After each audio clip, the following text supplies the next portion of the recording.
Nou kom ons wees sommer eerlik met mekaar. Dit wat ek gister gesê het, alle mense kom iewers in hulle lewe op 'n stadium wat hulle sê die lewe is nie regverdig nie. Die lewe maak nie sin nie.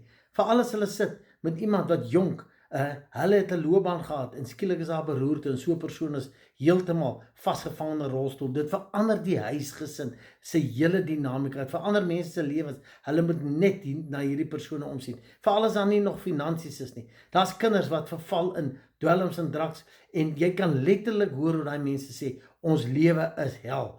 Ek verstaan nie, hoe werk dit nie? Nou onthou, so kan ek vir jou duisende voorbeelde genoem. En net as ons eerlik mekaar raak, dan raak mense moedeloos vir die lewe.